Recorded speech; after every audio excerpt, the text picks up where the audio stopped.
Another rule we can discuss where we might tweak it is the challenges rule for Horus Heresy 2.0. So the way it works in Heresy, when you have a combat, in units you have characters. So units with the character subtype. These can be sergeants, champions, leaders of squads, and they can be special attached characters. In this case, we've got Imperial Fist, Templar Brethren, fighting some World Eater command squad guys here. We've got Sigismund, we got Karn. A couple of my favorite units here and characters, Sigismund and Karn, they're both fantastic. So the way it works with challenges is when they fight, one side charges another. In the case of Sigismund, he has to issue a challenge, but the controlling player would get to issue a challenge first with one of their characters if they want to. They don't have to, but if they want to. Then the other side would accept or decline with another character. So let's say the Templar Brethren charge in, it's because it's their turn, into the World Eaters. Then the sergeant issues a challenge. The enemy sergeant accepts. If the enemy sergeant declined the challenge, he would have to sit out. He wouldn't get to fight in the combat. He wouldn't make any attacks. This sergeant would still make attacks, but the sergeant who declined would not. So it's kind of a way to knock out any specific sort of character from fighting. But generally, people will accept. The most thematic thing, and I think the intention of the rule, is that here's Sigismund issuing a challenge to Karn, right? And the two leaders will duel. It's very much like in the books, like the characters always fight each other, right? So you got this cool leader versus leader fight going on. That's the intention of the rule. But unfortunately, with the way rules are written, oftentimes that intention can become lost in minutia of rules writing. So what will happen is you have characters fighting. Let's just say the sergeant example again. Let's say he has a Solarite Gauntlet. He gets like 4 or 5 attacks on the charge, absolutely crushes this guy with instant death, and he has 3 wounds left over. He scored 4 successful wounds, ignores his armor, and the 1 wound instant kills him, and now there's 3 extra wounds left over. In the previous edition, those wounds would spill over and kill 3 more guys. In the current edition, that doesn't happen. In the current edition, those wounds are just lost. So you can imagine how with a character like Sigismund, and remember I'm biased here because I love Sigismund,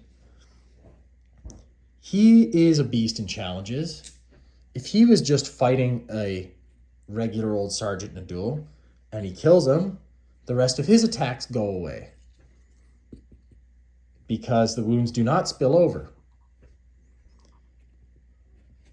So the way this could work, especially in the case of here's a command squad, they have the Chosen Warrior special rule, which means any model in the unit may accept challenges or issue challenges.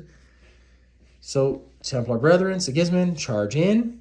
World Eaters player accepts challenge because Sigismund, as cool as he is, he has to issue challenges and he has to accept challenges if they are issued to him. He doesn't get a choice. He always has to take on the challenge. And let's say I got Karn here. He's really badass, but he can't really beat Sigismund in a one-on-one fight. Like, I mean, he probably could, but it's going to be really tough because Sigismund has Eternal Warrior and his sword has instant death. So it's going to instant death Karn because Karn does not have Eternal Warrior. They both have 2-up armor saves, 4-up invuln.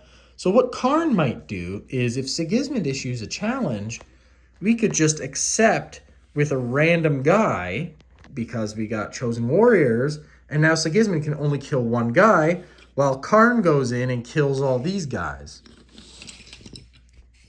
Okay, and then, these units fight. Maybe the World Eaters take a few casualties too. And you have this. Sigismund absolutely destroys this guy. And then you go into round 2 of the combat. You're looking like this.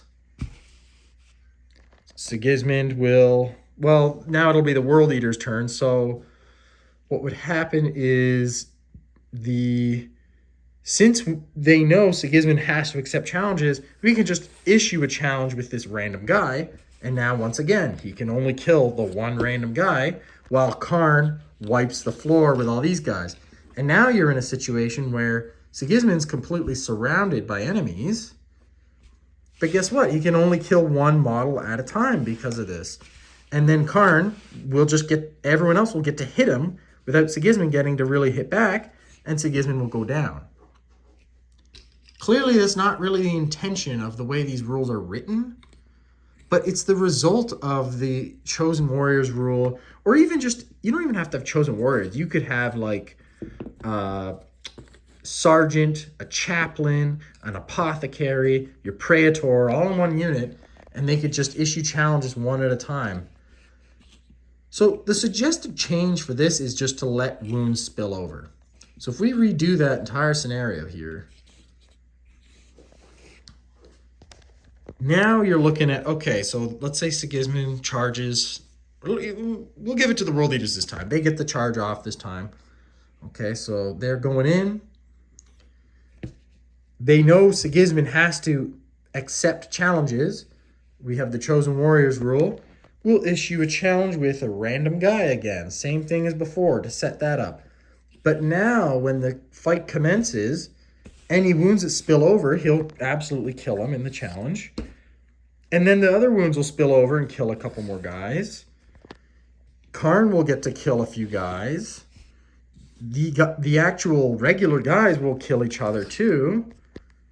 You know, and you'll have a much more balanced sort of a fight. So I really like this change. Let wounds spill over from a challenge. It stops the shenanigans. You know, maybe instead now you'll be incentivized to just go Karn versus Sigismund or character versus character straight away instead of doing silly cheese.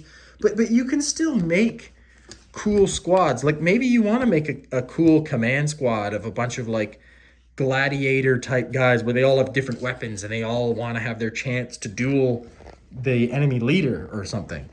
And you can't abuse the rules to lock in a primarch anymore either, because I've done this tactic to kill a primarch when all I had was a squad of guys with Chosen Warriors and a praetor. All I did was feed him one guy at a time, and then they all get to pounce on him while he can't even really fight back except for one guy at a time.